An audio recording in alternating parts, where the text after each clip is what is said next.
Vietnam has become a relatively popular tourist destination nowadays. Would you ever consider going back? I've never really thought about that much. I know they're, different society and they're doing well over there, and many of my compatriots who are big POWs have been back. And I just never had a real desire. There's too many other places in the world to visit. Sorry.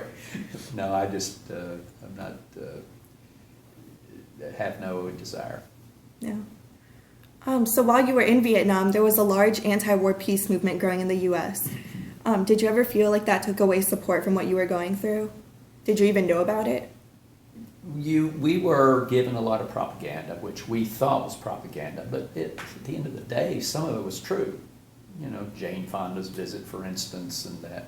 But we found that we were keeping faith about, the Americans aren't going to let it go. But it was unfortunate that many people came back who were enlisted personnel and were not treated well at all for years. As POWs, though, I must say we were treated maybe totally differently because we were interned for so long. And they prepared for our return for many years, thinking that some year we get back, and then year after year it didn't happen. But anyway, when we came back, we were treated like I would suggest like heroes welcome, and I've always still today people say thank you for your service. Well, thank you for your service. I know Jane Fonda was well known as a political activist, like you mentioned, and she made an infamous trip to a Vietnam prison camp. What did you think of that?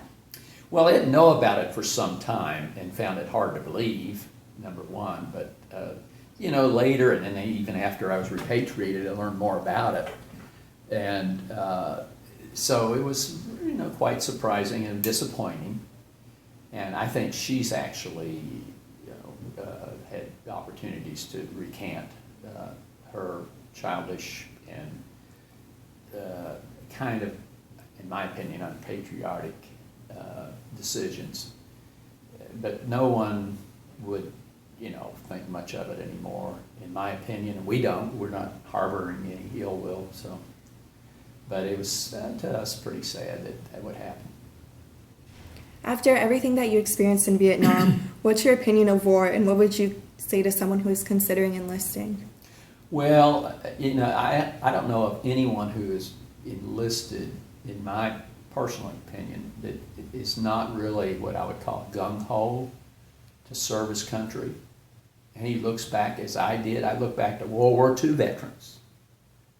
And I can't believe what they did in support of this country and our freedoms. And I see a lot of the young people that get into this military field that are really adamant about being there. And I'll just make one comment. I have an opportunity to talk to the kids and make recommendations for those who want to enter the military, and especially the military academies.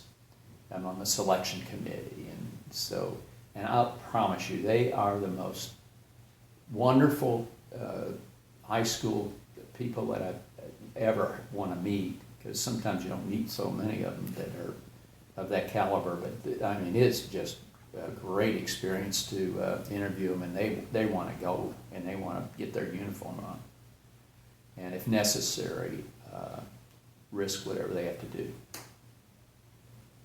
Well, thank you so much, and thank you for your service.